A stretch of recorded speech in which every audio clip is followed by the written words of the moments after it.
thanks to those of you who sent me emails about topics this week.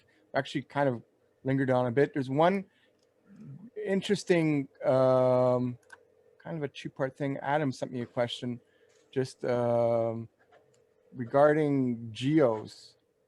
And the question was like, at what point does a geo, I guess, territory or whatever it is, what point does the population become interesting to be worth getting the the trade name, like a geo plus plumbing or geo plus whatever it is?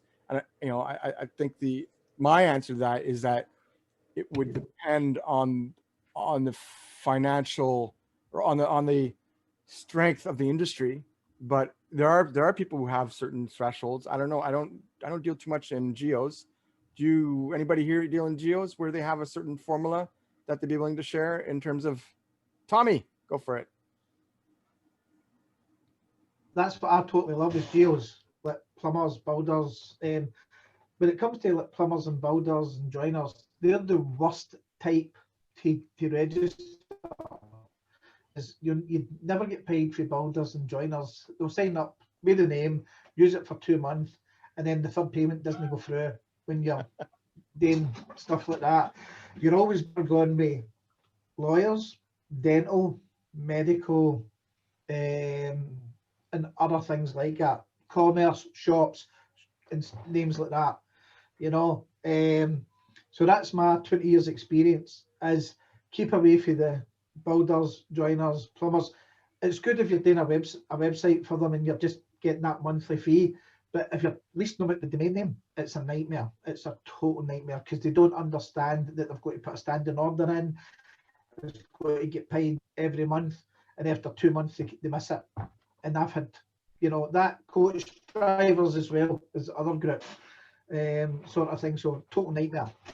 So if talking, okay, forget about the build up part, but for just in terms of owning it to resell the domain, do you have a certain minimum population for like lawyers, let's say? About 12,000, 12 to 15,000 population of a town. Yeah. And for that, I would probably more likely go for the town, try and get the town name. Okay. Because at that town will probably have 2 joiners in it, the one builder or 2 builders that will do everything, So it depends on the town, how the state of the town is, whether it's a high-end town or a deprived area, is what we call in Scotland, whereupon it will be a builder that will do the other work. So it really, check out your location. What I do is I go to Google Earth, I go to Google and check out the stats, and I check out what everybody's saying about it, what the government stats are about that place.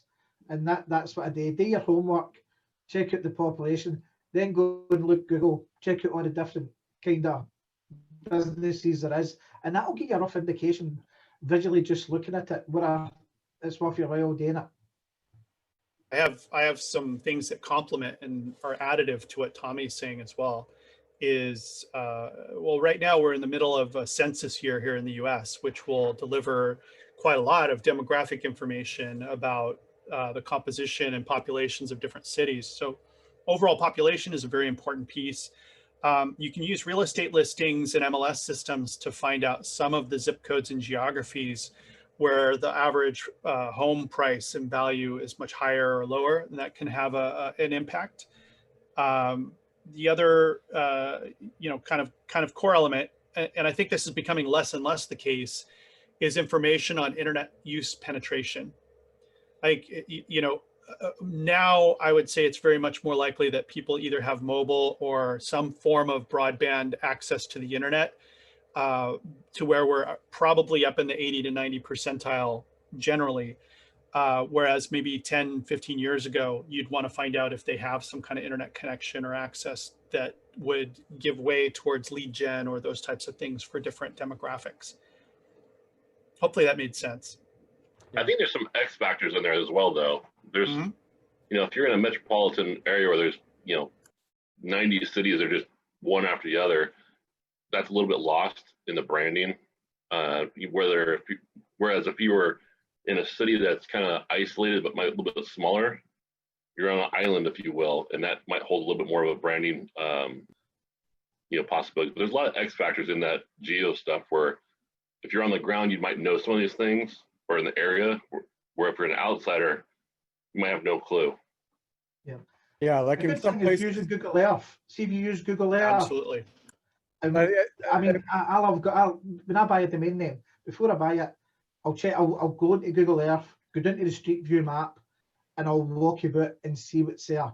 And that visually can give you a really good perspective of what the area is like. And it's ideal for checking out if there's builders, and you can look at them and see if they're one-man type kind of businesses. So Google Earth is a fantastic tool to use for walking about and getting an understanding of the place, whether it's a tourist attraction or not. And gems. Yeah, I don't know where. So I Brilliant think, stuff, Yeah, go page.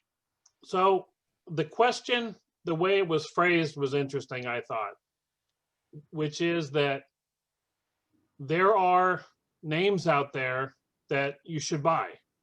Yeah. Because they're of a certain city with a certain profession. And those are the ones you should buy. You know what I mean? Problem is, if you can buy them, that means no one else wanted them, so they're not that good. And if you want them, then someone else has already got them, so you can't buy them.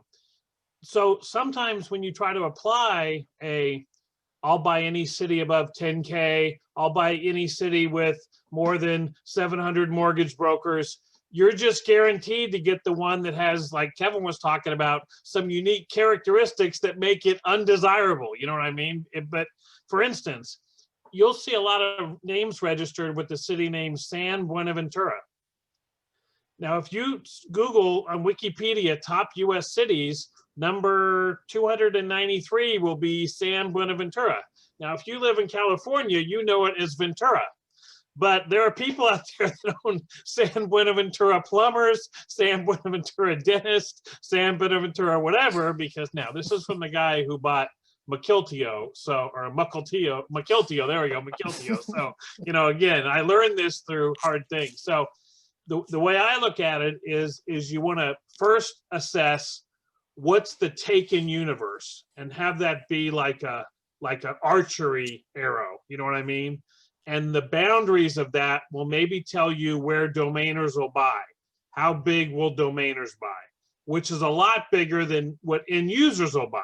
End users may only be buying the top 10 or 20%, and all the rest are owned by domainers.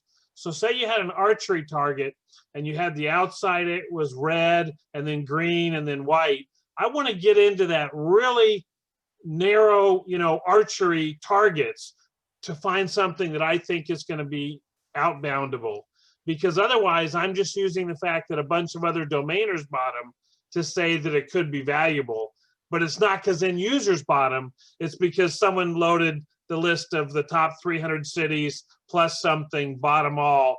And so that would be my best advice, is really try to spend the time like Kevin was talking about, or like Tommy was talking about, to understand, why is this available? Why am I getting it? Why isn't anyone else bidding on it? And then if you find, wow, this is just a really, really good area, then you'll have conviction to buy it. But I don't think it'll come from something just being a big enough city that you should buy it. Like there's a rule that if you buy a city that's big enough, it'll sell. So that's kind of long-winded, but that's my best take on what to buy in geos. Paige, that was really great insights. I just want to put into this conversation just real quick. The example is based on a city called Elgin, E-L-G-I-N, I think it's called. Elgin, yeah. And it was elginchiropractors.com, right? I did my research on how many chiropractors are in the area. I did my research on the name had been registered twice. It was an age domain, it was an expired list, etc. There's 101,000 population in Elgin. And so all of that stacked up to me. It wasn't a hand reg, it was previously used twice. And there were businesses that would benefit from that domain. It was a plural, so it's Elgin chiropractors, not chiropractor. which to me is a little bit of a drawback because Elgin isn't such a major city. And so my question was, would that have been worth buying at $8.50 in the drop list? And also because it was pluralized and because it's Elgin. So that's really what I'm getting after. Had it not been pluralized, I probably would have grabbed it. Plural. I think the singular has stronger potential in that case. Yeah, singular. It depends. It depends again on the business. Like with chiropractors, yeah, Kevin's right, because I think it's understood that most chiropractors work independently. Exactly. Not a group. So then the distinction for chiropractors as a domain would be used as a listing. It's almost like a sourcing site, like Yeah, it would Superpay. be, Right. generation or listing of all the things where, but again, it depends on the industry. Like there's some industries where there are multiple sort of people in that domain that work together. Like lawyers could be one that, oftentimes they want to be seen. Lawyers, in my feeling, is It depends. my opinion, is a bigger, heavier industry with more money going through it. But I mean, So therefore, I would forego the plural. yes, but I mean, the plural, I mean, the usage of the plural in that case wouldn't necessarily be limited to a listing site. It could also be used as a company, like Geo Lawyers could be a good viable name for a lawyer office because they want to make it seem like they have multiple lawyers there. Whereas as a chiropractor, I don't, there's not too many chiropractors. Well, I mean, I could be wrong. I don't know the industry at all, right? So I'm just guessing. But there are industries where the assumption of people looking for like a chiropractor would be that there'd be just one person in the office. So the plural wouldn't make sense. Right. Exactly. And so that's So what I live this space all the time, and I don't want to take over. Someone else have anything they want to add, or else I've got an answer for Adam. Not an answer, but some thoughts. Well, I'd probably just went for Elgin. That is pronounced Elgin. Elgin is the pronunciation of it. No, so this is a Elgin. perfect one. This is a really good one because if you search highest population cities, you're going to get Elgin up there pretty good, above 100,000. right. But like Kevin said, this is Chicagoland. This is in the Chicago metropolitan area. Now, Yeah, and some that was a people good would point say too. it's far enough outside that it is kind of its own community. So chiropractor would be something that maybe you would want to get that injury treated in your own community. You know what I mean? Whereas maybe roofing, you'd want to be a roofing company for all of Chicago. So you would be limited to the chiropractors that really wanted to own their local market. And Gotcha. then the S and the singular, you guys handled it correctly, which is 15 years ago, the S's were great because you can build an online medical guide for the best chiropractors in Elgin. And then in my But that's opinion, not what I'm after. But in my opinion, Google decided that we're not going to allow any content websites on the internet because we're providing all the content that people should Exactly. want on the internet. Yep. So if you just repurpose listings of chiropractors, we're going to be able to decide that you're not providing anything that we don't want to provide in our local business listings. So you're going to really have to engage to be able to do that. So I think Yep. that's where the S's lost some of their ability to just be a slam dunk business. Now, there's a couple guys out there that pitch domaining on YouTube that would love this name because they pitch these medical service directories. You could call up these doctors and you can get them to pay $100 a month to be on the directory. And I think there could be some merit to that, So I do too. I would probably think it's worth the risk to buy it and try to sell it. And in the conversations you have with end users, you will learn whether or not you want to do it again. Yeah, and buy it's it going as to an be worth experiment. what you pay for it because you're learn. then going to be the only one who knows the answer. Everyone else will be wondering, should I buy that domain? And just like 100%. Arif's question, will it sell? You know what I mean? And we don't know. You just have to do it. And if it does, then you go on a social and you say, hey, everybody, you should all buy chiropractor's domain name. Yeah. But, No, that's a really I good. think that I think as well for the $8.50, that's exactly what you do. You use it to learn, and then if it does work, you buy more. If it doesn't, it's $8.50, and someone will probably buy that from you again who is in that market that thinks they know the market, and you won't lose any money, and you'll also understand the market.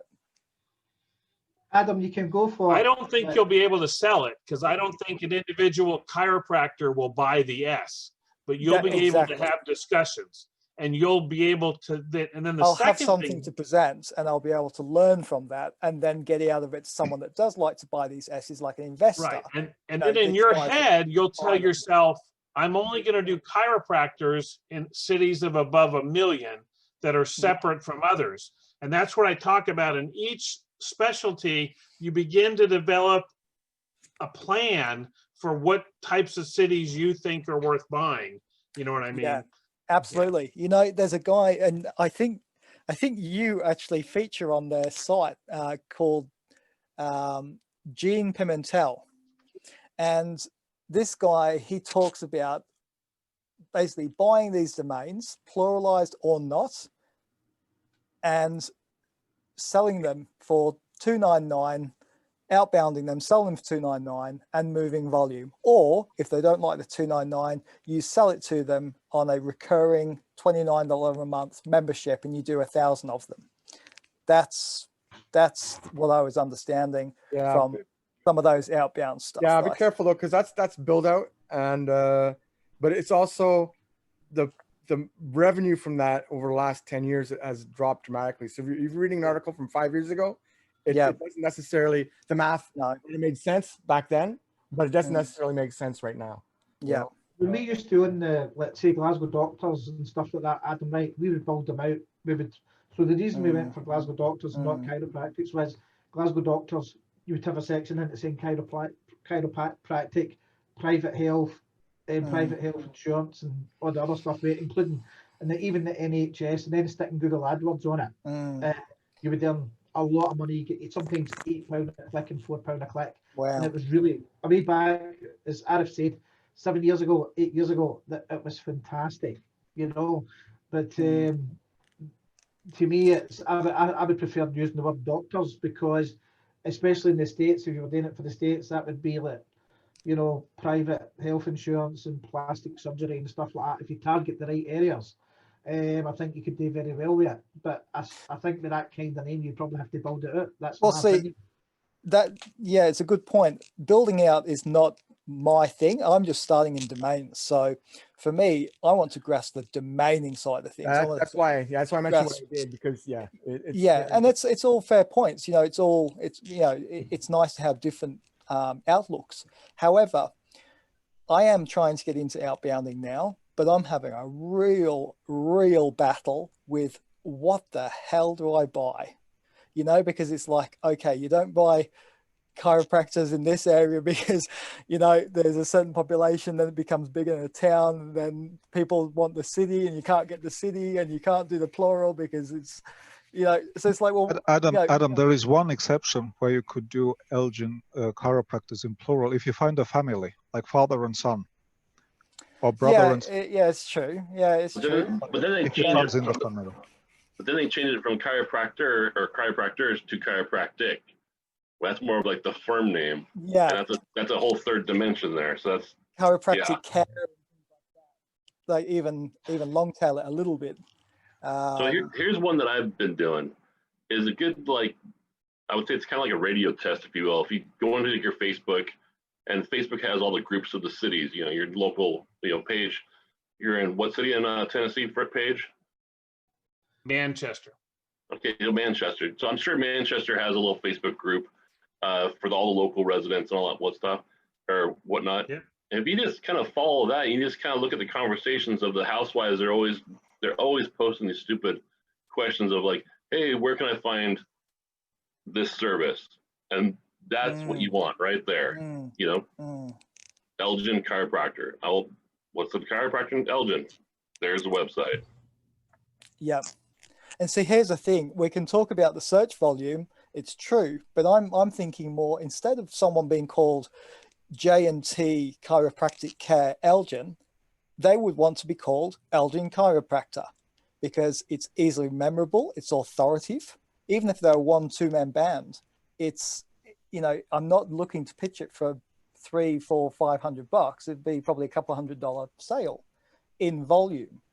But I just wonder, where do I get a hold of these lower price domains that actually have outbound potential? It's hard enough getting over the hurdle of outbounding itself, let alone trying to get a hold of domains to outbound.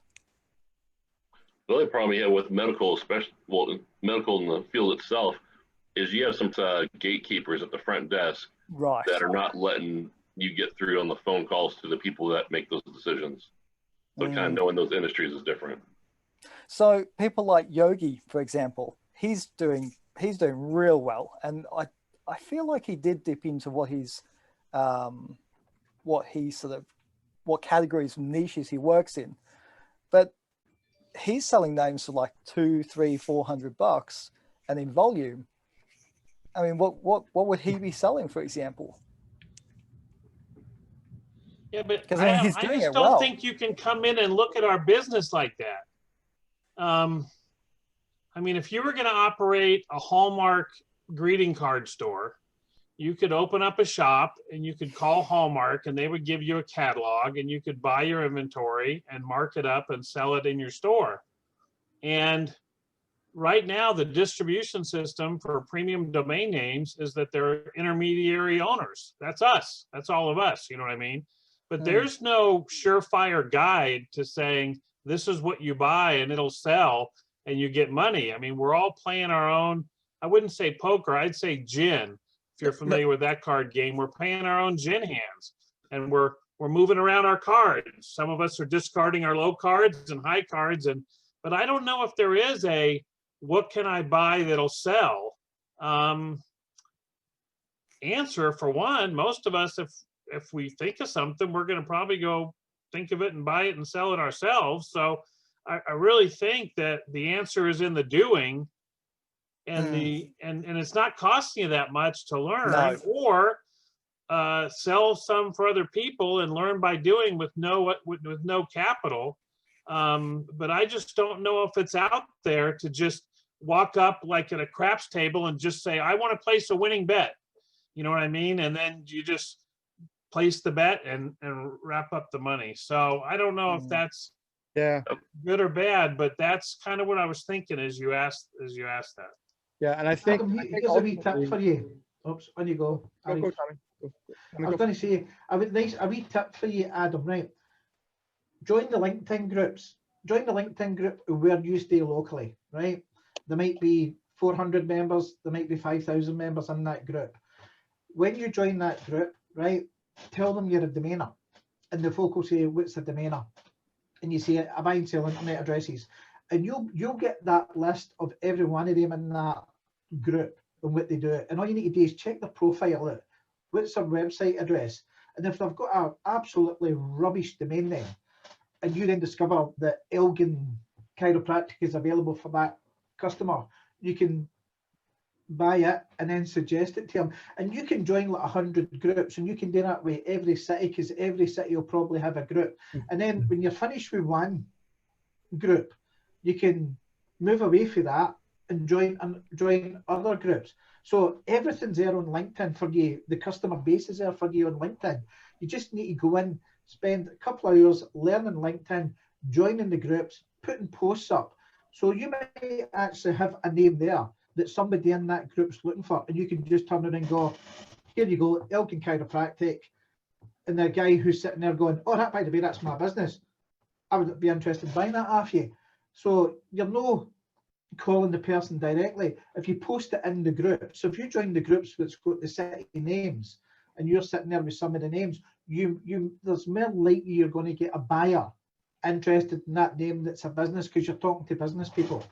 And that's what I would suggest. And I've done very well at LinkedIn. I can tell you, I run 4 LinkedIn groups, and I think I'm in 100 groups, and that's where I do quite well selling domains. So just a wee thought for Interesting. you, Adam. Yeah, thank you. Yeah, I think ultimately one other thing you have to factor in is your time, right? Time to research what will sell and what won't sell, and your time reaching out.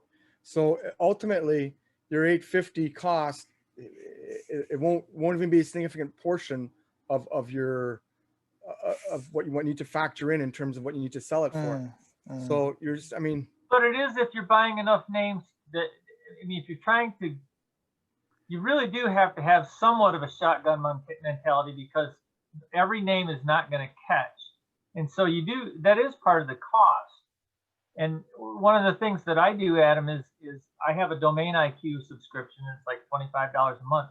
And if I'm considering a name and really not sure, I'll do a search for the parts of the name. And I've showed some of those in the chats in the past, where is there demand for this name out there in some other permutation? And if there's absolutely nothing, then I have to go to something else to justify the purchase. If there's a whole bunch, well, you know, that's, you know, the other day I don't usually buy names over hand registration, honestly, but I bought that one on here, and it was digitaltechnologies.net, because when I did a search, there was 60 domains registered, and not all by the same, you know, person trying to cover all their bases, but multiple organizations for digital and technology.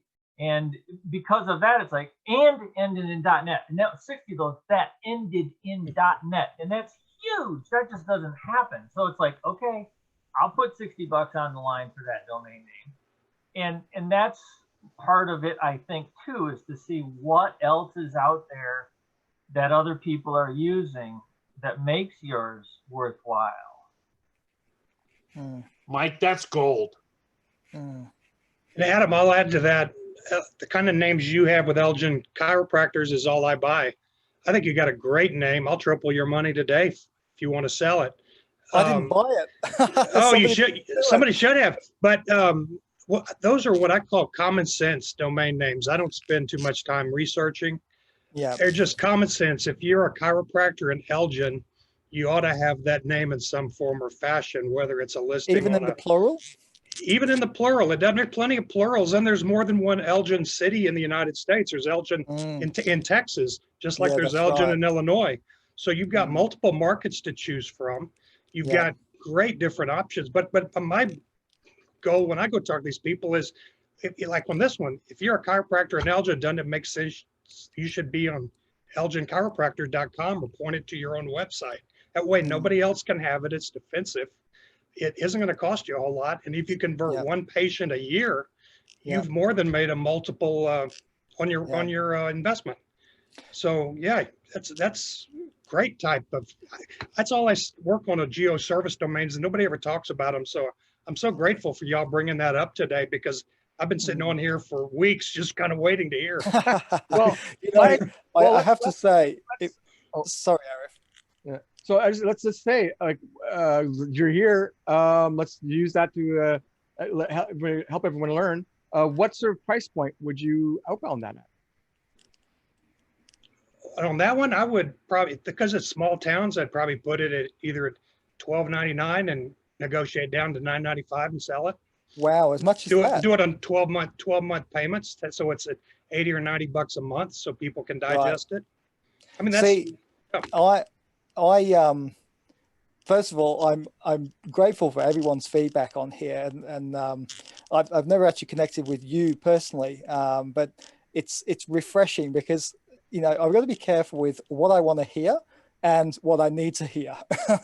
I'm very aware that, you know, there's a lot of ways of looking at this, and it's nice to hear that someone's doing that, and I've heard of it multiple times. When I looked at that last night, it wasn't a gut feel, go and register it. It was very much a case of looking at the data. I saw it had 100,000 in one city and 70 something in another, 3 different places around the world, 2 in America, 1 in the UK. You know, it really stacked up for me. Now, obviously you can spend a lot more time looking into these things, but at the same time, someone else just bought it because they knew perhaps that market, that industry, or they were just shotgun approach. Now, my question to you is, well, I've got to be careful because I don't want to take your business, you know, like, you know, Paige was saying, you know,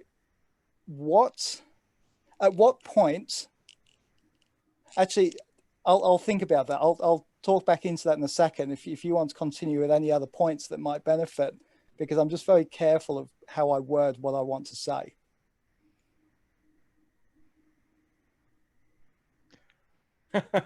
I think we're waiting on your question, Adam. I'll fill some time. Hey, Mike, wouldn't you agree, Mike, that you'll run across, like if you look at dropped and expired, you'll run across someone who in 2003 bought 158 City Plus electricians, you know what I mean? And they've renewed them for 15 years and they'll just decide to let them go, you know what I mean? They dump them all. They dump them all. They dump them all. Yep. And you're like a kid in a candy store. You're like, let me pick. Now, at the same point, someone could be cavalier and just say, oh, I'll just take them all because I don't want to do the work to look at each one. And I think that's where, again, if you've got a lot of money and you don't have a lot of time, you might just, you know, do that. And some people do.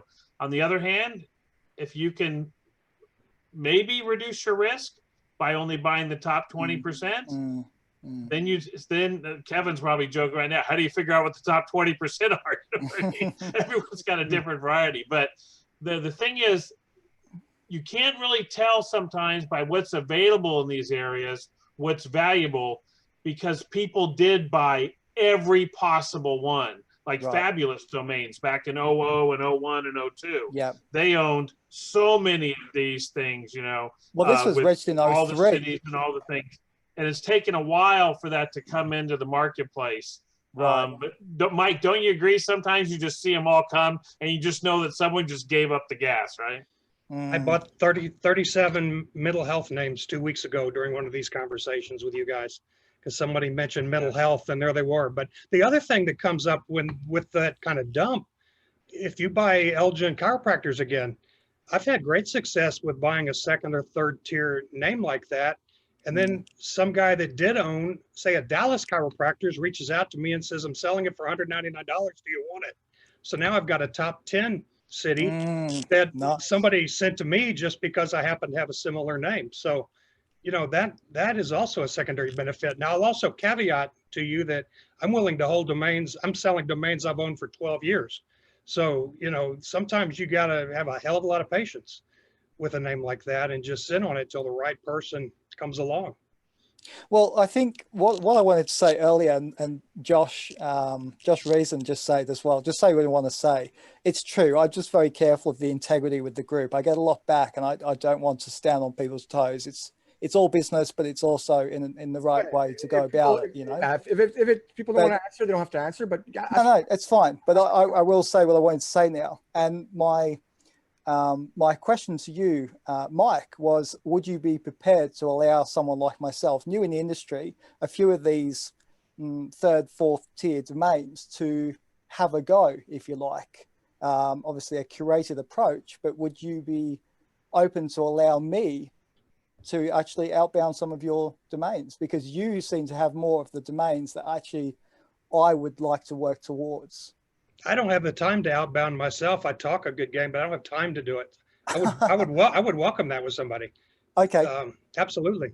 Well, I'd like to connect. If you'd like to share your email in here, and sure. I would love to connect, because this is the thing. I'm not cashed up to go and buy the right domains, or I'm not having the feel to go and buy the domains I think I should be buying.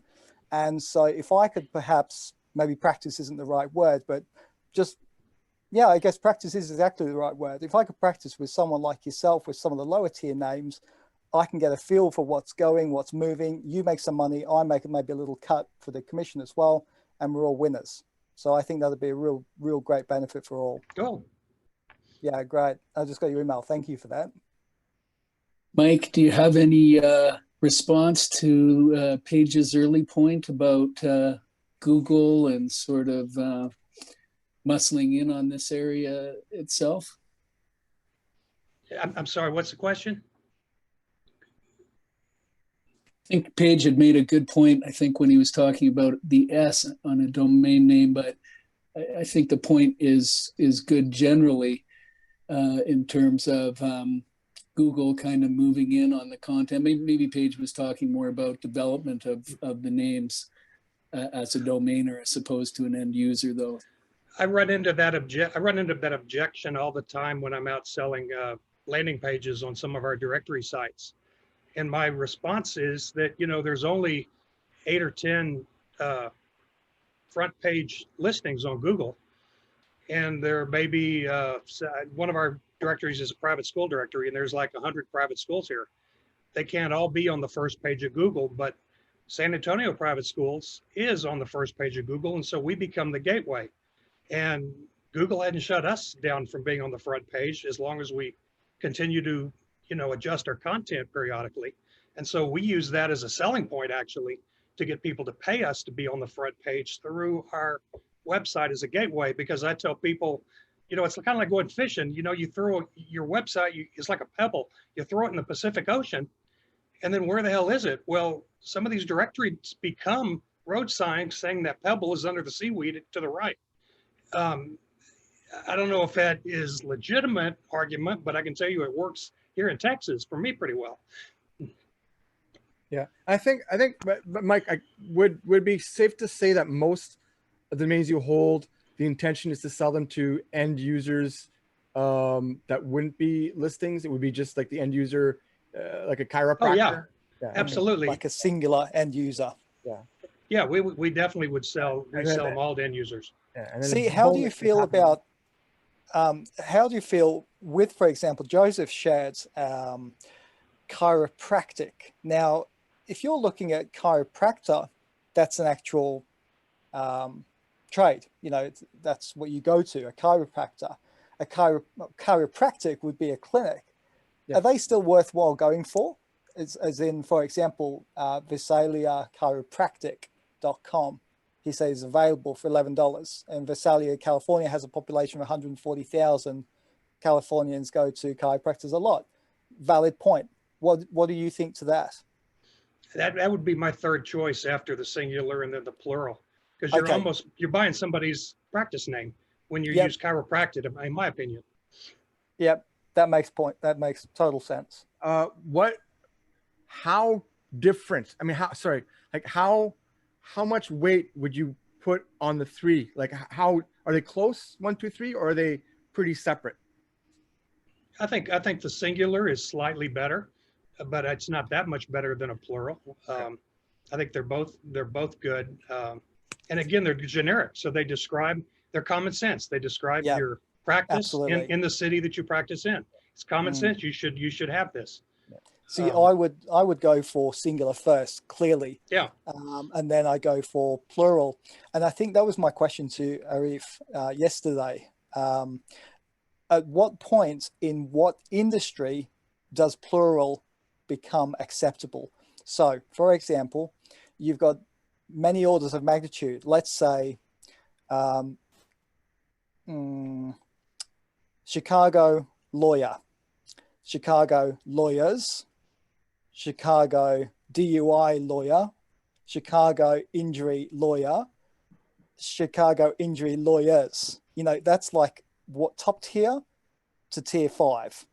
So at what point does that drop off? So it's a really open-ended question, I guess. It really depends on the product. Yeah, it depends on that's a whole. Adam, one of the things you ought to take into consideration, I know a lot about lawyers, right? And legal websites. I ran the biggest legal network in Scotland. I own the biggest legal network with legal names. And one of the things you've got to remember is a single lawyer will be a small practice, right? So if you take like Glasgow lawyers, you're probably going to use that as a sort of directory sort of site. But then you've got injury lawyers, commercial property lawyers, you've got estate agent lawyers. So you've got all these different kinds. That each one of them wants to be a specialist in their field. So if it's a big city and you've got 10 or 20 of these sort of names, you will get fantastic traffic coming from each one of them. And if there's 5 commercial lawyers in that city and they don't have the name, they'll want that name off of you. So, and they will be commercial lawyer or commercial lawyers because the firm will want it. If they're a specialist firm in commercial lawyers, property lawyers, they'll want it. And you know, so it's I've always done well with legal names, and breaking it down. So do the searches, you know, I'll tell you the searches and the breakdowns of what's the best ones. And every country's different again, because obviously in the States they call them attorneys, I think. So it's or solicitors. We call them lawyers and solicitors. But here's the thing, you know, thank you for that input. And like, for example, Mike and Josh, to your 2 points, monthly searches, Mike Gilman, monthly searches, searchvolume.io, Chiro 4,400, chiropractic 33,000, chiropractor 246,000, chiropractor with a plural, chiropractors 6,600. It's night and day. You know, it's clear as. Again? So yeah, but it's like when I look at metrics, the one metric that I really focus on is monthly search times CPC. I call that the monthly search value. That's just the term I came up with. Multiply them together, that is a good metric. But again, it's not always everything. Like sometimes the geo could be split up in different regions. But I guess you could do a local search or whatever it is. But here's the thing: I can't go and buy geo domains with search volume with my budget. But Maybe those I'm are wrong. two. What's your budget? Well, at the moment, I'm hand regging or dropless. I'm not going out into the auctions and paying 200, 300, 400, 500 for a name. Well, how many times do you need to not hand register a name before you can buy a name that's better quality? So you mean like use that 250 and buy 1 or 2 names versus a pool of hand reg names? Yeah, I mean, or unless you're making money on the hand reg names, that you don't need to do that. But it doesn't sound like you are. It sounds like you want to go up a level. So. No, I mean, to be honest with you, I've done really well in here and through different means with the hand regis. But what I did is I started with $10 and I said I want to get to 1,000. I hit 1,000. Now I want to diversify that portfolio. So let's say I split that portfolio and put 500. I like what you're. That's amazing. I think that's exactly the way that you have to do it on a limited budget. But the problem is that now you're saying, how do I continue to scale and how do I get into these businesses? I think brokering is one good way. But why not now say, okay, now I'm going to take that $1,000. I'm going to split 500 into 2 or 3, maybe 2 names. But that's exactly what I was saying. That's exactly 100%. I mean, it just depends. I mean, if you've got a limited budget, it's no doubt about it that this is really, really hard to scale, and it takes time. Or you can use leverage, which a lot of people are going to be uncomfortable with. But if you're just going to do the rinse and repeat from hand registration, work your way up. To be quite honest, it's just going to take time, and everyone on this call knows that, because the people that have been in the industry for 5-6 years, they know that as time goes by, you almost can't hack around it. Like I still go through the same issues today. It's like a cash flow issue. I would love to buy all the names under the sun, but I just can't. You just can't do it. You have to work with what you've got. So I get it. But if you're gonna try to go that way too, Adam, geo domains won't be the way to do it for sure.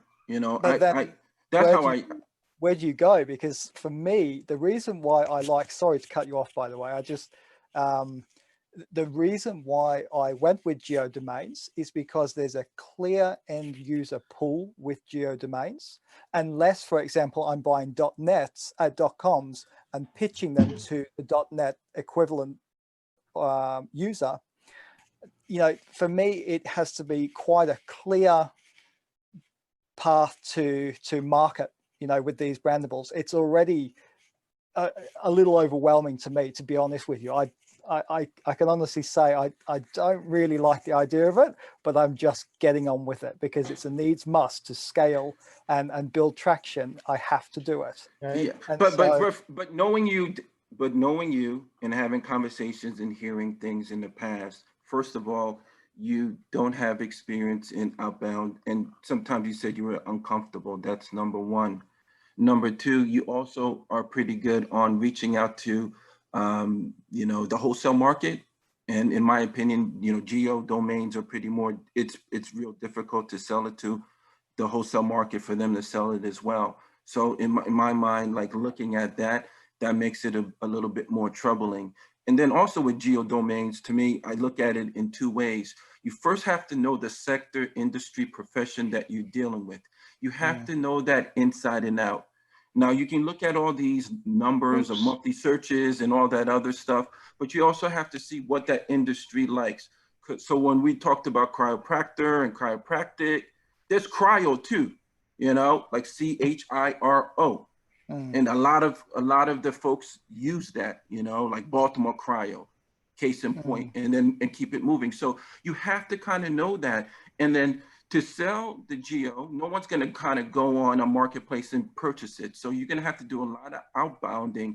And I think one person said it earlier, you have to find domain names that are probably going to be better than they typically have. So unless it's like exact match domain, or it's a domain that's shorter, so you can market and say, hey, if you're going to have a billboard outside, or if you're going to do a promotion, you could do Baltimore Cryo, or, you know, .com. And that's the way that you can sell it.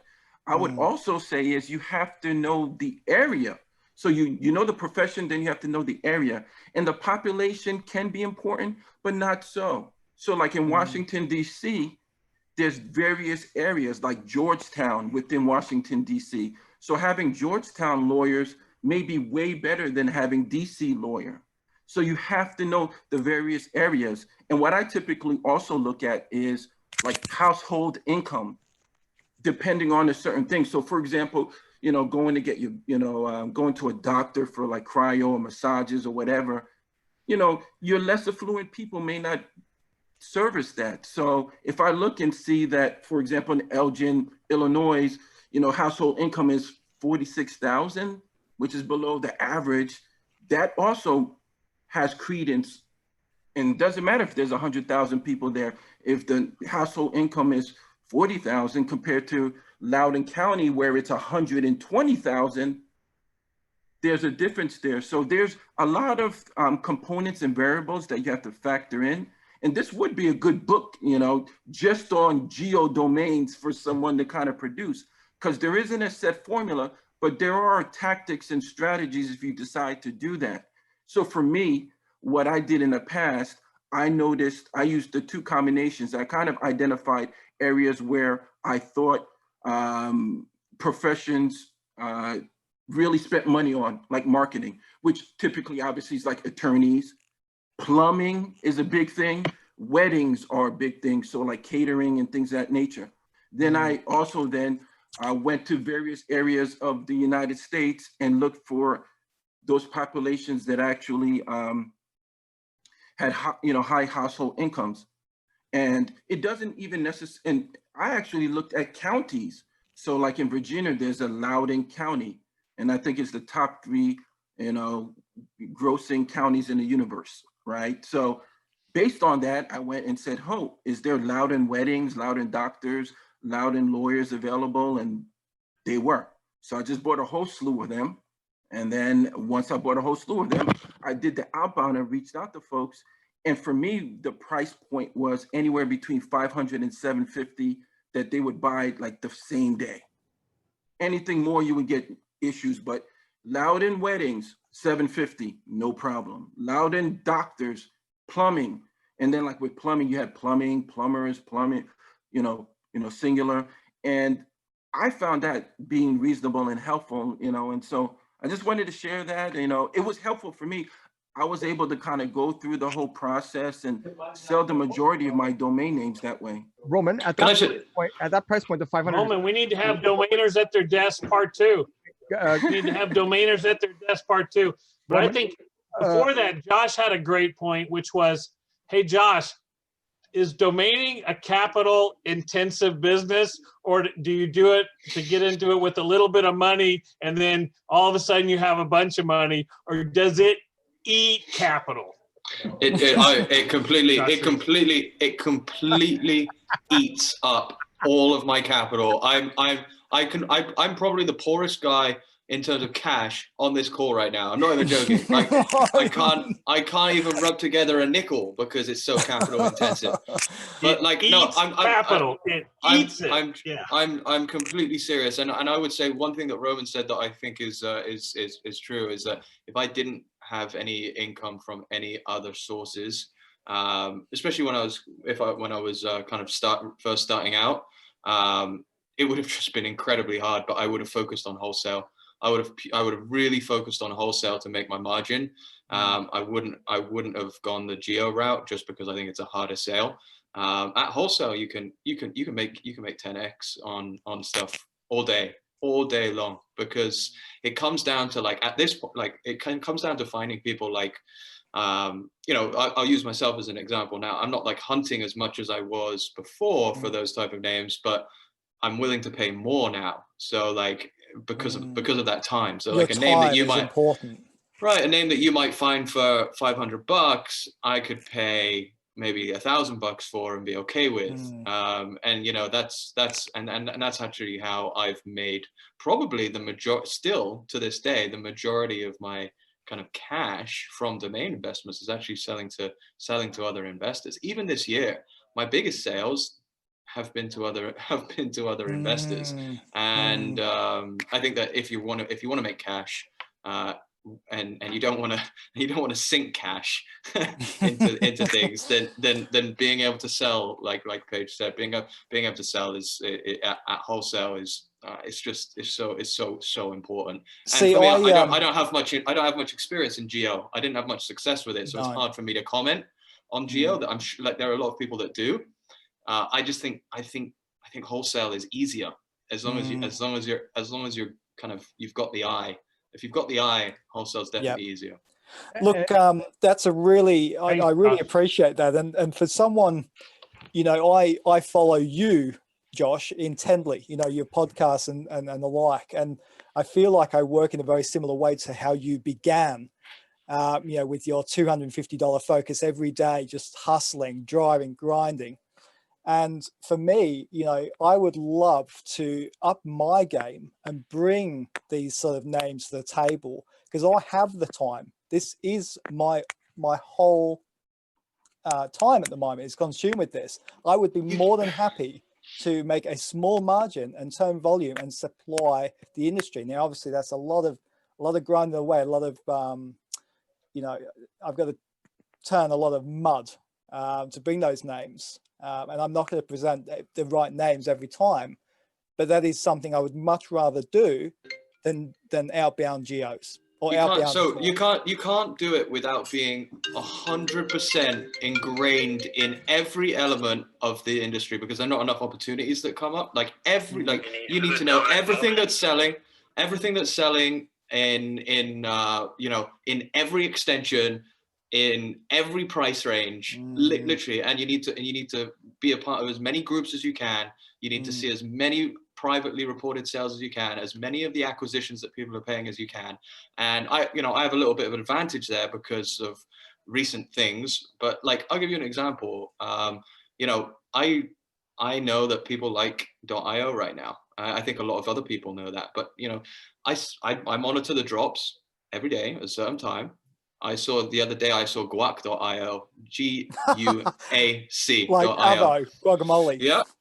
Registered for like $25 or whatever it is. I sold it an hour later for 150 or something. Nice. You know, it's but like, I didn't need to do that. I just did that because it's like it's a game. Well, it's not necessarily a game. It's just like, sometimes you just want to make a little bit of cash, and it's just like, guac.io is probably like a $3,000 name or whatever, but you know, you don't always have to. But what I'm saying is that you need to be able to identify when a name like that is undervalued. Like guac.io, when it dropped and it didn't get picked up on the back order, I know 100% sure that there's probably 10 people that would pay $100 for that, but they're not looking. They're not looking at the drop list. Absolutely. They're looking at like Pop.io auctions or whatever. You just happen to be that. Josh, where did you sell that? DNWE. Okay, so of course. But at the same time, Josh, if you want to do that, and then you hear, oh my gosh, someone's selling retail.io names on Afternic for 3,500. That's what I want to do with it. You can't mix the two, right? It's like if you're doing wholesale, 100%. you have to be thinking wholesale. And I think even on these socials, Adam, like you may hear Mike, who's got the ability to hold long term, knows his inventory, can get the highest number, and you say, really, can I just buy for reg fee and get 1,000? No, because he's got the trade-offs of I'm going to hold, but I'm going to get more. So I think it's tough to come into our business and try to pull part of a bunch of different strategies and say, well, if I can buy for cheap for reg fee and sell at retail within 30 days, of course everything would be awesome. You know what I mean? But it doesn't always happen. But to Josh's point, you know, I really resonate with that. I am happy. Like tonight on this call, I was away for most of this call, just had you guys in my ears because I'm going through the drop lists. I'm looking at various different lists, as you all know, and I found some and I've registered some while I've been on the call. And, you know, I would be more than happy to buy those names and turn them over at 50, 75, $100 each, depending on their quality, and turn volume and supply the people that don't want to go through all those lists. You know, I'd be more than happy to do that because I actually really. But you have to know what's selling. That's the thing. You have to know like what people are buying at a given time, and like to be quite frank with you, I can tell you what people are buying. People like 2-word.coms that have meaning. People like 3-word.coms that are call to action. People like 3-word.coms that, you know, like the name that Logan sold today for like 22K or whatever on Squad Help. I think it was no matter what.com. Nice. People love those kind of names. Well, that's what I've been selling in here. Like set some goals or like call to actions or 2-word brandables. But the other thing is like the people that are going to pay more than the people that are going to pay more than the price that you're able to pick those names up for have quite specific requirements that a lot of people just don't look at. It's like, yes, people care about oneword.ios and oneword.co's like that. Like people like myself, I'm always a buyer of those names. But if you come and like bring me, and I'm going to use this example because it recently sold and it blows my mind. If you come and bring me like swimming.io, I don't care about that name. Like I won't even give you $50 for it. Yes, it just sold for like, I don't know, like $5,000 or whatever, but I have no idea why. Well, that was available for $880 in Unireg because I actually looked at that. I think it was Uniregistry, $880, swimming.io. See, that's the thing. Like you've got to be very careful looking at like auctions as well. Very, very careful because it's not the same. It's just like I don't know what goes on there, but it's not normal. Because I see what people buy in the aftermarket. I see what the top investors are buying, and they're not paying those prices. So, you know, how much did swimming.io go for at park.io? It was like in the thousands. $5,500, wasn't it? $5,500, and it was probably listed on Uniregistry by a domain investor for $800 for years prior. Yeah, you know. So you've got to really understand, and that's why I don't want to say too much, but on my podcast, that's why I always talk about like brand value. Like the top investors are trying to buy names that are used and have a lot of usage with brands. So like and like I can't emphasize how important this is from like from a oneword.co and oneword.io perspective. Everyone's like so hectic about those names right now, myself included. I overpay for them all the time. But when I overpay for a .io or a .co, it's because there are like hundreds and hundreds of companies that are using that exact match brand. So it's not like a name like that ends in ing. It's not a name that is like keyword plus another word. Like it's registered in 150 extensions already, and you can see the potential. It's not just the extensions though. It's not just the extensions. Like if it's a word that's registered in a lot of extensions, but all the brands out there use that particular word as like a qualifier to the next word, then it still doesn't particularly work for like a .io name because like when you're talking about like the usage of .ios as brands that are out there, the companies that are like paying up for them, you're looking at like generally what people are using is like a really common good noun, or like a noun of like a noun verb, or a verb. Like if you dabble into something else, like I don't know, like flooring.io, you're like flooring.com, great name. Flooring.io, not a great name. Horrific. Yeah, just not a good name. And then you know, it's just you have to like really study it. And that's why I say that's why I'm so bullish on checking LinkedIn for exact match companies. Like if I didn't have LinkedIn, I would fall apart. I just wouldn't know what to do. Well, I notice you reference that all your time in your podcasts. It's Crunchbase, LinkedIn. It's just a given. Yeah, Crunchbase is really important as well, because Crunchbase, particularly in .io, because the type, because it's text. Yeah, exactly. So if you've got a term in .io and there's no companies on Crunchbase that use that brand, then you already know that the tech community are not in love with it. So you know, it's really and you know, the thing is, and if you just know what you're doing in .io or .co and you want to be great at wholesaling, it's not enough. You have to know .com, you have to know 2-word.coms, you have to know the 1-word.coms, you have to know the 3-word.coms, because there's not enough opportunities come up, because there's too many of us here trying to find an edge.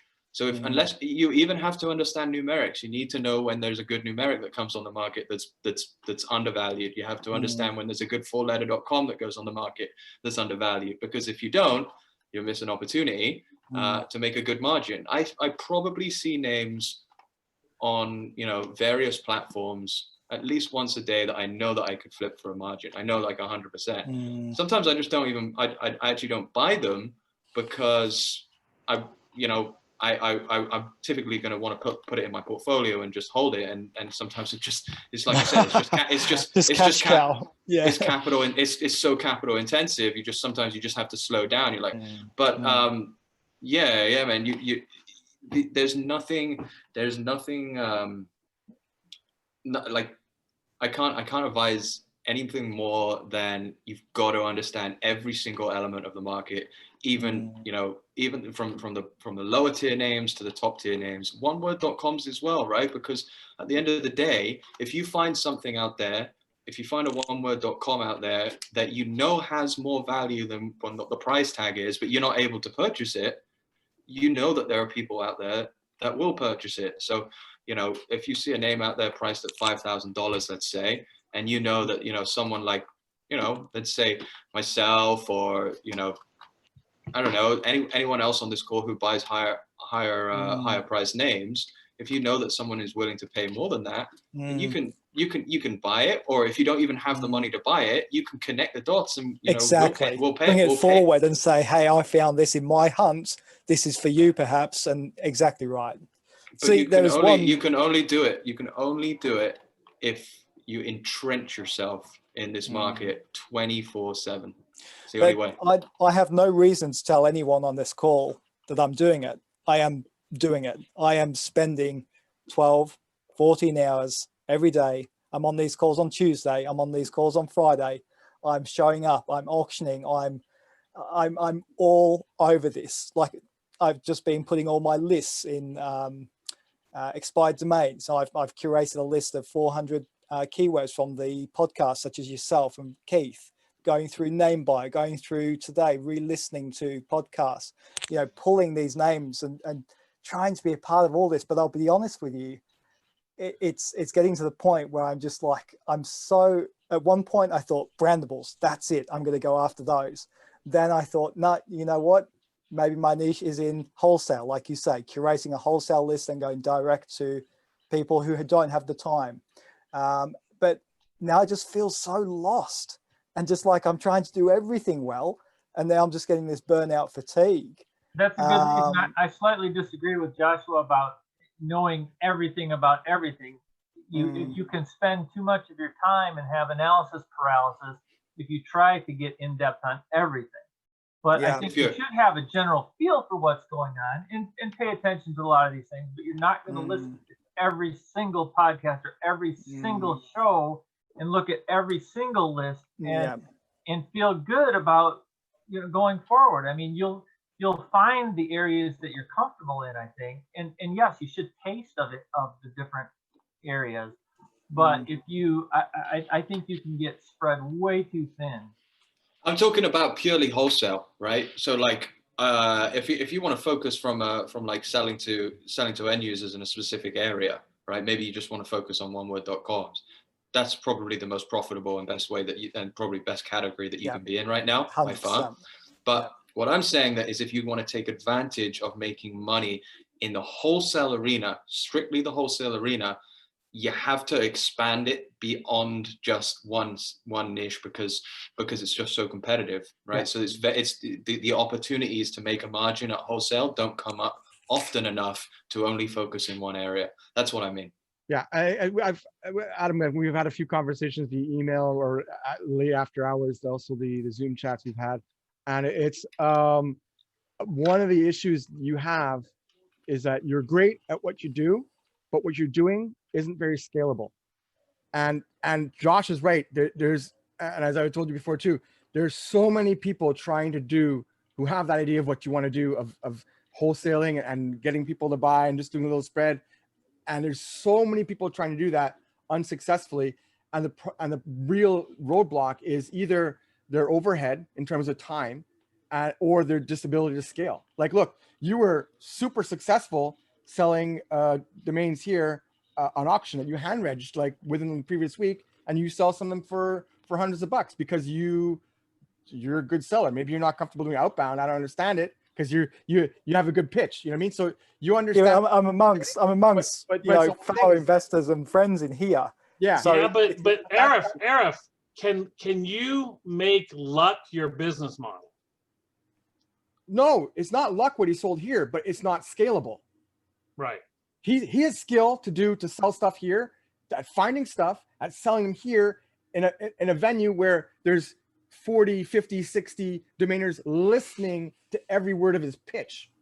But everything has a frustration. And the frustration there is once you sell it, you've got to replace that with a name just as good. And that's tough to do. So everything has a downside. You know what I mean? Like, yeah, but I'm happy to go. There's no free lunch. There's no model, in my opinion, that has a free lunch because. But I'm not looking for an easy ride. You know, I'm here for the long haul. Like when I go and buy all these names, you know, there is not one part of this that wants a free ride, free lunch, whatever you might call it. You know, when I go and sell a name for $250, I don't go and buy myself a new item of clothing or new gym shoes. I go and buy 10 domain names, you know, or 20 domain names, because I'm not drawing money from this. I am putting everything back into this single project, you know. Because domaining eats capital. It does. Yeah, that's right. Adam, I'll say one more thing. Like for me, and you can replicate this. You can replicate this, and it's the only reason why I'm saying it, because I believe that you can replicate it if you really, really, really, really want to. You know, I've got lots of other things going on. You know, you've got DNWE, I've got the podcast and various other things outside of the domain industry as well. But this year alone, I think I've moved over $250,000 in sales that I have not put forward $1. Meaning, all I've done is found the person wanting to sell the name and connected them with the buyer, and that opportunity is available to anyone. And I can tell you that on that dollar amount, I've not spent a huge amount of time doing. I've spent a good amount of time doing it, but not so much time that I haven't been able to do all the other things that that I've been doing. And that's without $1. That's just having the right persona, getting in touch with the right people, and then connecting the dots. There's a lot of money to be made in making deals happen. If you can make a deal happen, then people like, I'll give you some examples. People like Braden, people like Drew Rosner, people like the Booths, people like all of these people that have got really big names. They'll be more than happy to pay you a $10,000 margin on a name, $20,000 margin on a name, $5,000 margin on a name. Maybe you can only take $2,000 on one name. that's fine. That's how James Booth did it. James Booth would have, at the beginning, he didn't have any money, and within a year, he built up enough money to actually invest in his own portfolio. But in the beginning, all he was doing was connecting the dots. So even if he had to take a 1% commission in some cases, he would take the $1,000, have the relationship, and go out and hunt for more names. And that opportunity is available to anyone. If you don't have the money, I would say that, I mean, to be quite frank with you, that's definitely probably the that's definitely the best model. And that's a fantastic model. What Josh just said there. If you look at Michael and David Costello with whiskey.com, the guy for Canada approached them and says, "Can I sell whiskey.com?" And they said, "Yeah, it'll pay you the 15% commission." Within 2 weeks, what the guy done was email all the whiskey producers globally, and a whiskey company in Germany bought the name for $3.2 million. His commission was over 300,000. Wow. 2 weeks work. And David and Michael talk about it. I think it's on one of the old DN Journal thingies when you can see it, where I think there's a picture of him with a check of $375,000 for 2 weeks work. And that's, and the guy just outreached to Michael and David and says, "I think I can sell this." And he says, they told him what the price they were looking for. And he sent out all the emails. He got the reply back. They agreed a price, and his commission was 300,000. 2 weeks work. And that's exactly what Josh says there. Don't be scared to contact these people and say, "I might have somebody that's doing it," because people will sit there and go, "Okay, away you go and do it," because they've not got the time to do it. Because if they're sitting with 2,000 fantastic #1 domains, and you're spending the time doing it, just think about that. If you'd have got your hand on something like whiskey.com, and there's a lot of domainers, like Josh said, who are sitting with their fantastic names, but they don't have the time to sell it, and your commission's 15% or 10%, and you're walking away with 300,000. That's a fantastic business. And it's funny because I think one thing I was telling you about also, Adam, was kind of in that field is like reach out to when you're starting out, like your ability to find things out, considering how short a period of time you've been in this industry, is good. You've picked up stuff very quickly, and I mean, my recommendation to you is find some of these bigger name brokers, ask to intern for them or work for a commission or whatever it is, and build up your exactly that. Build up your outbound sort of abilities. And I mean, maybe you're not comfortable. I don't know why you're not, seeing you start outbounding, but are you not comfortable on the phone, or your no, great, no, it's not that. It's the can you say, like, the front running? So the background checks, going and finding. So you go and get your list, but then you put through that list, you go to Whois for each of those. Then you go and you find the gatekeepers for each of those. That if someone came to me and say, "Right, you need to contact these 100 people," then sure. But it's all that preparation. That's for the pumps. I mean, I get it 100%. That's why a lot of people, because it's time, right? So it's not just what you invest in the domains, is that if you need to sell a certain number of domains per week to be profitable doing outbound on a certain scale of domains. Yep. And the amount of time to research what you're researching in terms of what the pitch should be, which you're good at, because we've already seen you pitch, and you know what attributes to pull out. But the problem is that there's a large investment of time in finding those end users, and that's where when I say you're going to hit a wall trying to scale, that's what I meant. Is that there's certain things that you're no, you're right, absolutely. I mean, I always joke when I say I got into the domain industry because of domains I had that I wanted to build out, but I never built out because I couldn't figure out how to make 30-hour days. That's the trick. Yeah, the trick is figuring out how to make a 30-hour long day, and no problem. But the time is one of those things that you can't scale. At a certain point, you're going to hit that wall of you're working 10 hours a day, and you're not quite there yet. And then you got to figure out how to scale. And see, I love. I'm putting all this time into this industry. Yeah. And so I'm very aware that I need to think bigger, see the bigger picture, play the bigger game. And to Josh's point, and also someone else brought up that point too, you know, go after the .coms that people aren't seeing after you've researched that industry, and go after those people and make a small commission and turn a few of those each month and build relationships. Yeah. Rather than running riot, trying to find hand wedges to reach out to all these people to sell for $200. Well, you see, I just don't know where to even begin with well, that method. For my case in point is that, like, for 3 years now, I've talked about doing a wholesale stream. I want to do wholesale, and look, there was nobody who was deeper into the expiration list than I was. But the problem is that I was getting good domains that were selling at retail. So yeah, it's like, okay, I can do a wholesale chain, and I would sell more. I would get a lot more volume, but is it worth me selling 10 domains at $300 that I know out of those, one of them would sell for 3,000? So it's you know what I mean? But you're sitting on volume. You're sitting on.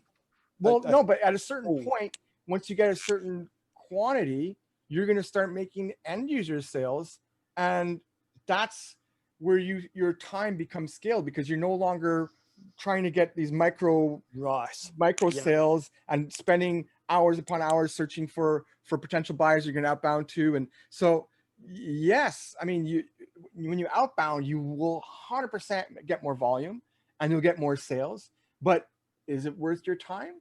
It depends on the domains, I guess. But for me, I'm like, every time I want to start this and that, selling wholesale and this and that, one of the domains I would have wholesaled, bang, $2,000 or bang, $2,500. So I'm like, okay, do I really want to do this? And I probably, because of the lists I was doing, I probably have a network where it would make more sense for me to do.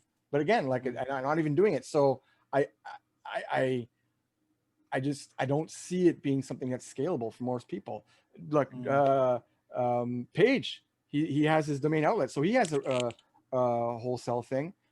Josh too has a wholesale outlet. So there are sort of branches, areas places you could use, but it's still it's that time, and it's just selling domains at $200 to me. I mean, you live in the UK, I live in Canada. It's not too dissimilar. You can't live off of that.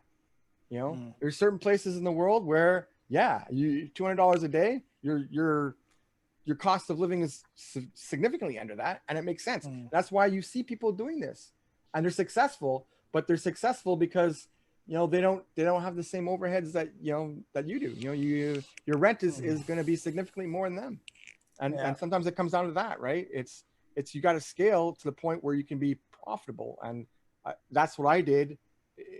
But it ended up being just retail, and I got there because of size and because of but it's growing there. It's tough because you got to find that network of buyers, and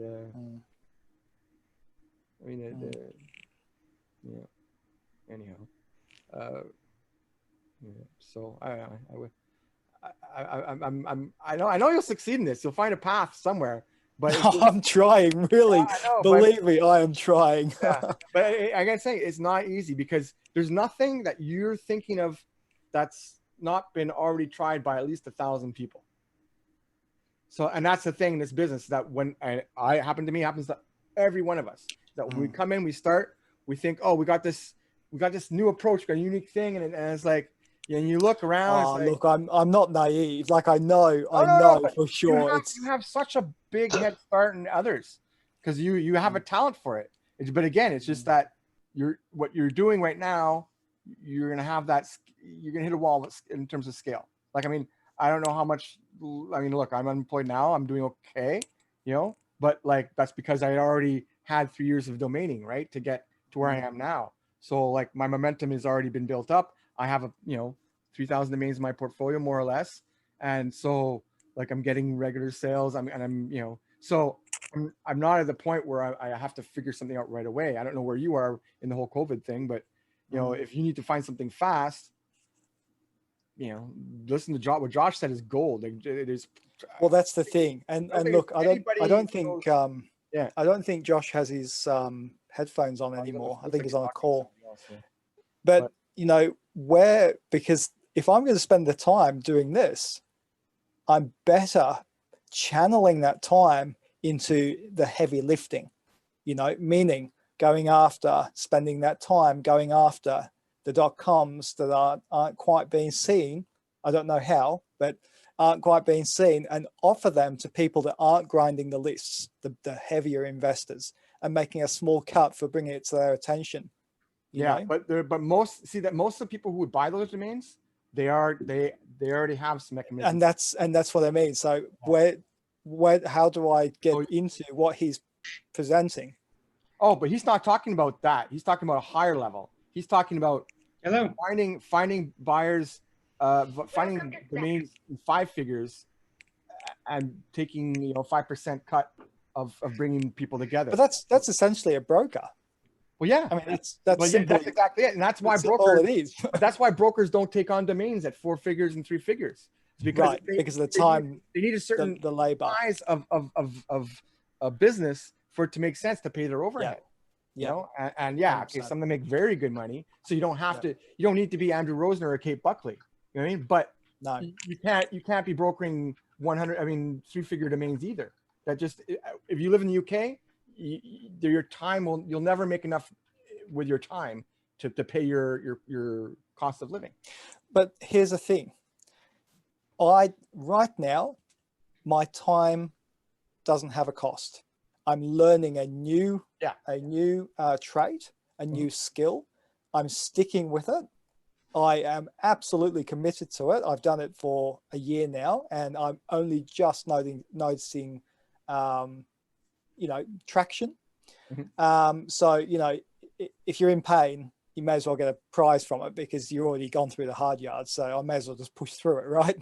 So I'm doing the work. I have no reason to tell you that I am if I'm not, anyone on this call. But to say I want to find my groove is an understatement, because I listen to Keith and I'm inspired and I love brandables. I bought some tonight on the list, and I love them, and I'm really proud of what I bought. They might be crap, but I'm proud. Just 1 second, Tommy. I'll jump back in 2 seconds. Sorry. There you go. But I'm aware that if I create a stockpile of those because I'm passionate about brandables, I've got those in the background. I can then also do maybe a little bit of outbounding and wholesaling. I can then also have maybe a few names, basically diversifying and covering all grounds and seeing where I get traction and where I shine, and then following more of that. That's where I'm at right now. I'm just not quite seeing traction in any one area to follow it profusely. That's where I'm at. Yeah. Right. I don't know if this is any good to you, right? But when I started up 22 years ago, the sort of names I went down was the Geo Network. Okay. And I started after the Glasgow stuff because I knew the city, that's where I come from. And then I've done Edinburgh, Newcastle, Liverpool. Well, this is what we discussed before, isn't it? The geo niche. The problem was that I then went down the road of, I had a pub network, I had a shopping network, I had a jewellery network, I had a builders network, I had a legal network, right? And I put so much time into developing all that, and I had all the stats and everything else. And the trouble was, it became a monster, right? And I eventually scrapped about 4,000 names that I had invested heavily in. After 4 years, I had to scrap it and start again. And the reason, and what I'd done was, I honed my sights in, I learned from my mistakes, and I now focus on 5 areas, and that is it, right? That's exactly what I'm talking about now. I just don't have that experience. I'm just grinding, see where I stick, and then follow that through. And I would like to hope that goes with the brandables at scale, like Keith does. I mean, I think he has thousands of names and sells 3%, but I would actually, I love putting brandables together. I love finding brandables. I really love it, truly. Adam, can I just jump in there for a moment? I mean, it's it's really interesting hearing Adam's experiences and so forth at the beginning of the stage. But I'd certainly be interested in hearing a little bit further about Tommy's experience there in those 5 particular areas that he's focusing on. It sounds really interesting as well. Thanks, Drew. The areas that I focus on after the thing, mate, right, is I looked at all the industries that I was interested in that would generate good long-term revenue, right? And this was a sore one because I was a .co.uk guy, right? My portfolio was 90% .co.uk's, 10% .coms. And I ditched 99% in my .co.uk's to, I'd done a brand new strategy 4 years ago. And 4 years ago, I decided to focus on the .coms. And what I've done was, because I knew the hotel industry, because I used to have 300 .co.uk's with all the hotels and all the locations in the UK, I scrapped a lot. And I was made the mistake where I was buying town names. And I was buying town names and putting the hotel name after it. And I went, it was a total waste of time. What I then started doing was, I bought Benidorm Hotel, I bought Ayia Napa Hotel, and it took me, I picked these names up as drops at auctions, as drop auctions, right? $10 and hand registers and stuff as well, Adam. And over the last 2 years, the hotel names that I have picked up, I cannot believe that I've picked them up from a European perspective. Magaluf Hotel, Santa Ponsa Hotel, Costa Deca Hotel, Mas Palmas Hotel, Lloret de Mar Hotel. That's the sort of names I now own in my portfolio, from my hotel portfolio, right? It's fantastic. I focus on hotels, car hire, because car hire, airport car hire, and I'll tell you the reason why we focus on airport car hire. And do you append with a city? So would you say Athens airport car hire? Yeah.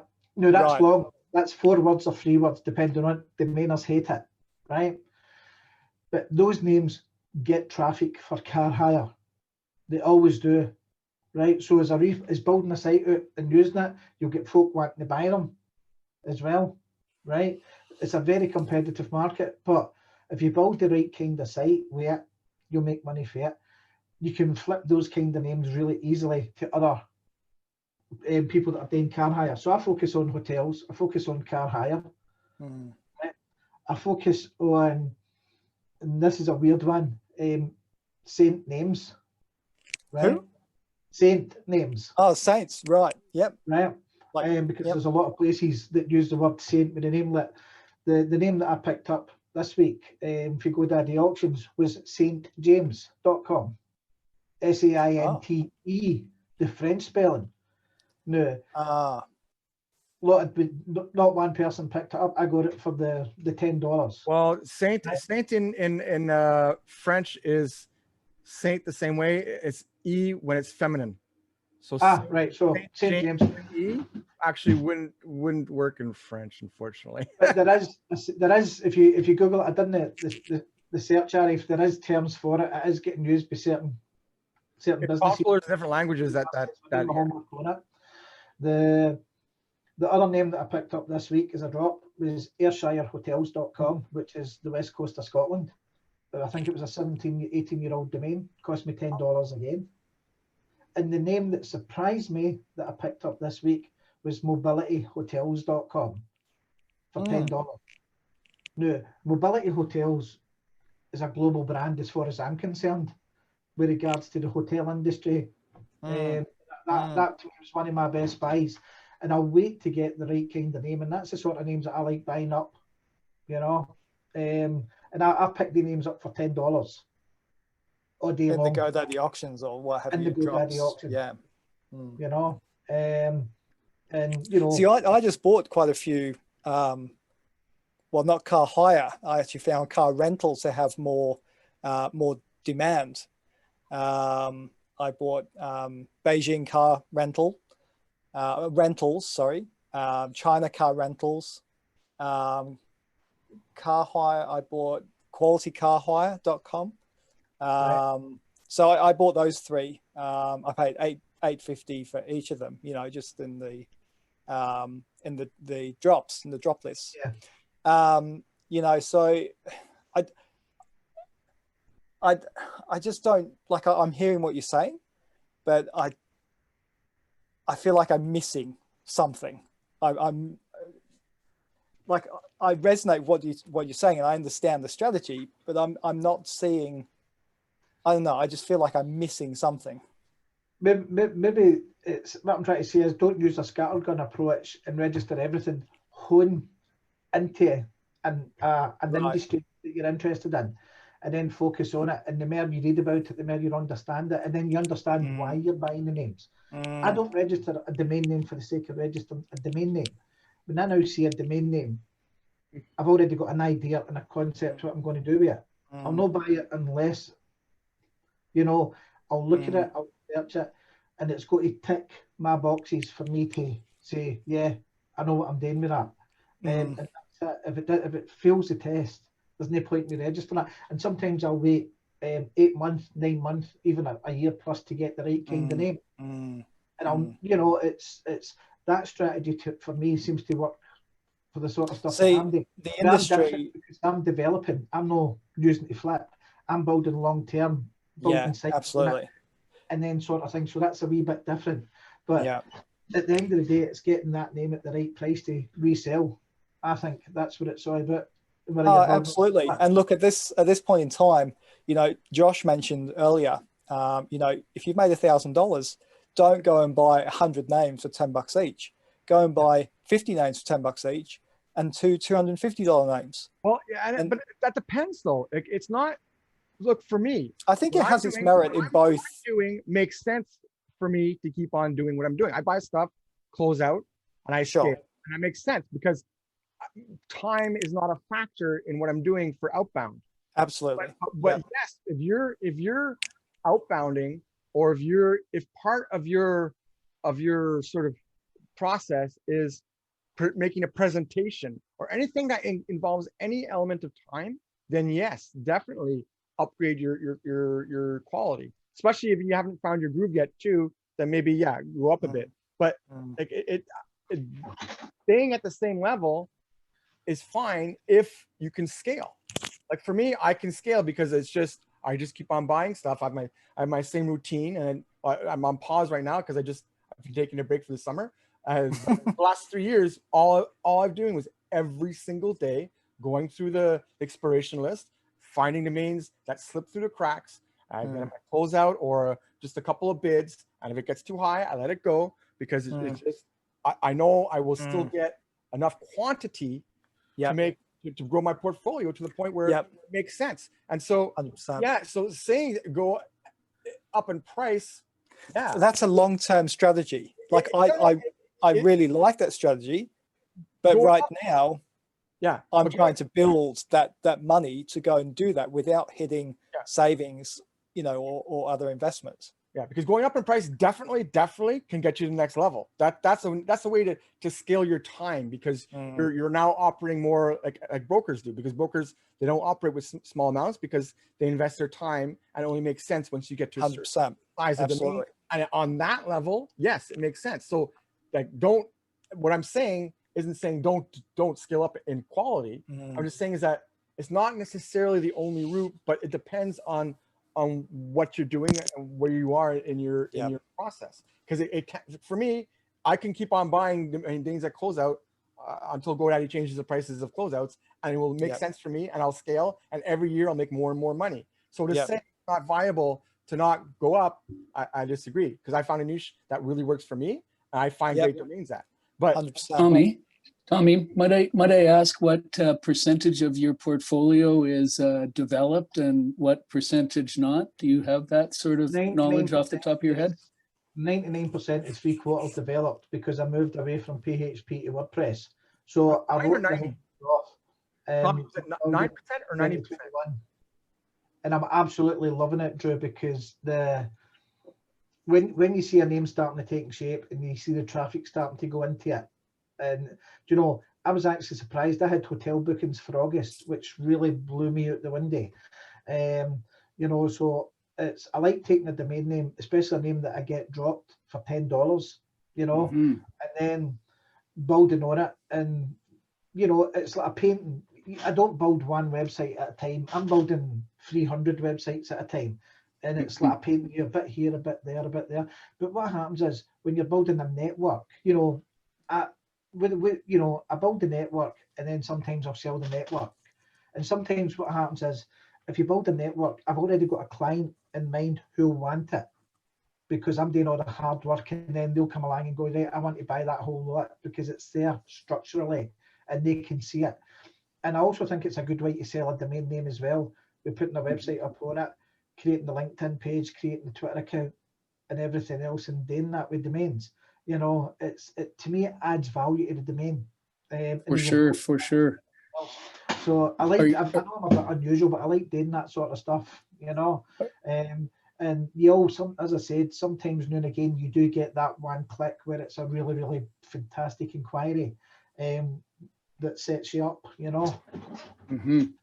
Are you using WordPress, or I heard you say something about the PHP? Yeah, all the stuff used to be done database. in PHP for the last. I learned on HTML and went on to PHP, and then I had to make the choice where I've got a team that's based in India that do the PHP stuff, right? Because you can't code and sell and build and develop it. You can't, you know, you've got to step back and allow the guys to do it. I come up with the concepts and ideas. I come up with a strategy. I look at myself as being a strategist, right? I look at what businesses look at in five years' time. I've already outthought it because I'm sitting there with the names. And I've done it several times where guys have come up to me and organizations have come up to us and went, how did you get your names? And I went, I knew you were going to do this, but it's took you 5 years to get there, you know. And it's one of these things where I pull in, look at who your long-term customers, the big customers, going to be. Look at a strategy that you know is going to enhance your business in the next 3 years, and buy the names for that business long term.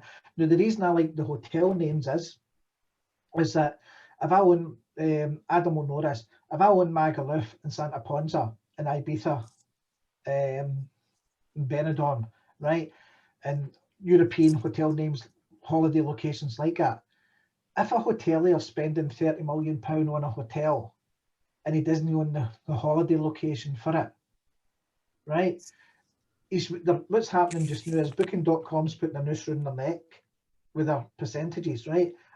I'm now on the names of the locations. I've got the hotel sites up. I'm affiliated with Booking. I'm earning money. But sooner or later, if I pitch to the companies where I've got 70 hotel sites throughout the Mediterranean that have only cost me $10 per name, right? I can get 5,000, 30,000 for each one of their names, or even more if I was to pitch it to a group. So I look at the hotels, where they're located, what brands are located, and then I'll sit there and go, right, I've bought that one, right? I've bought that one, I've bought that one. And then what happens is, after maybe 2 years, I've got maybe 60% of where they're located. So that shows interest, right? I did the same with my car hire. I used to own Glasgow Car Hire, I still own that, Edinburgh Car Hire, Liverpool Car Hire, Manchester Car Hire, etc., etc. And we were affiliated with a car hire company, right? I then spoke to Enterprise, and Enterprise went, love what you're doing, but scrap the cities. We don't want you to do the cities. We want you to do the airports. Okay, so I went, fine. So I now own our new strategy is I now own Newcastle. Do I own Newcastle Airport? I own Manchester Airport Car Hire, Glasgow Airport Car Hire, Edinburgh. Are these .co.uk or .com? .co.uk's and .coms.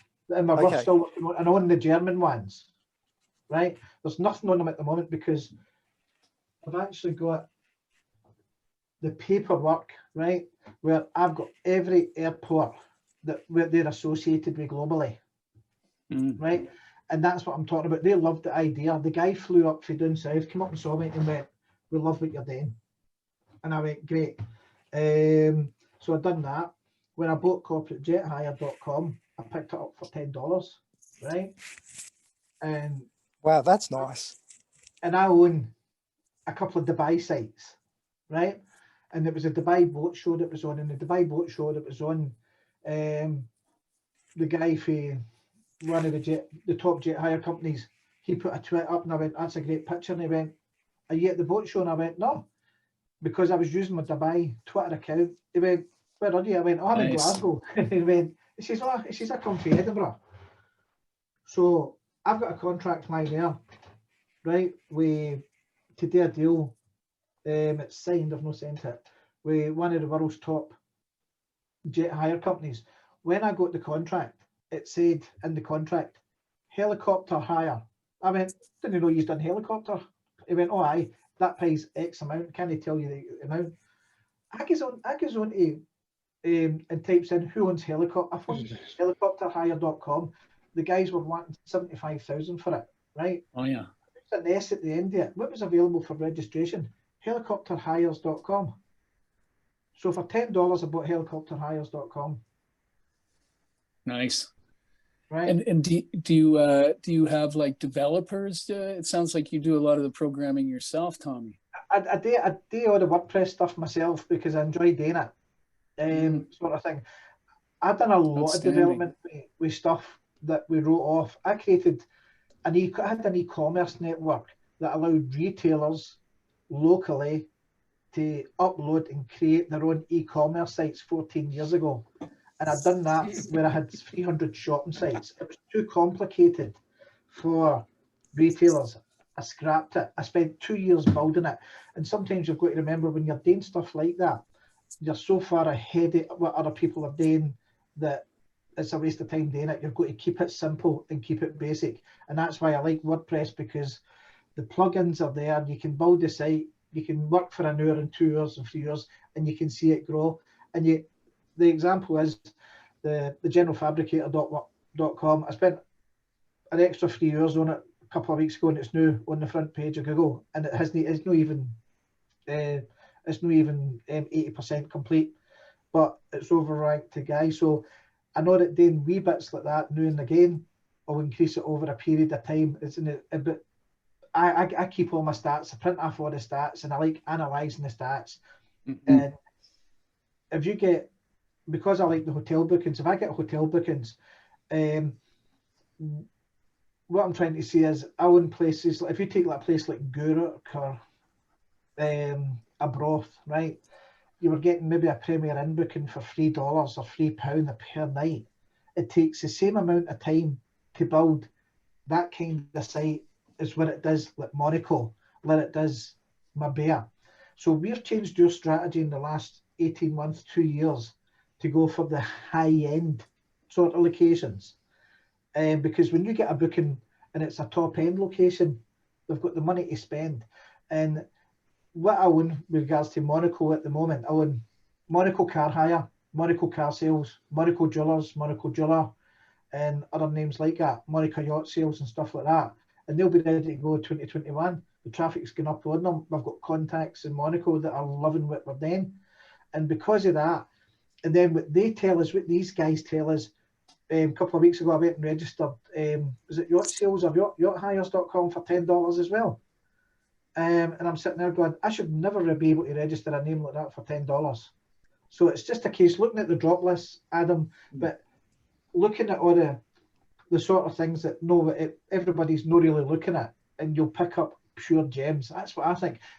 You know, mobility hotels, right? I don't care what anybody thinks, but I've already got a market sussed for that, for every, you know, the amount of money that I can make on that, just doing a deal with booking.com and putting it up and listing all the mobility hotels globally, that's the sort of thing that I like trying to do. And then, you know, sometimes it's luck, sometimes it's, and I'll say this is like, there's a difference between a European domainer and an American domainers, just with regards to, because we know Europe more than the Americans do. We don't know American towns and cities and stuff like that. So I wouldn't even attempt to try and register American town and city names because I don't know the logistics. That's a valid point. I prefer Europe. I don't think there's a lot of money in the UK. In the UK, businesses will not spend a lot of money buying domain names. You know, so I like Europe, I like the Middle East. You know, like we own Mecca car sales, Kuwait car sales, Doha car sales and stuff like that. And we had day sites up as well. We took them all back down again because they were all PHP and they're now moving to WordPress. Sort of thing. So I like building, taking the $10 name, building it out, and then, you know, letting it bring in a return. You know? Gold. Thanks for sharing that. Yep. Yeah. Just on that note, it's almost 7 o'clock here. So I'm going to end the recording portion of this. Thanks to all for joining. We'll continue after party as soon as I stop recording. There's going to be a domain panel this Tuesday if those want to join.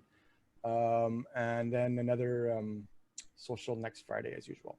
So thanks again to all for watching, and we'll see you soon.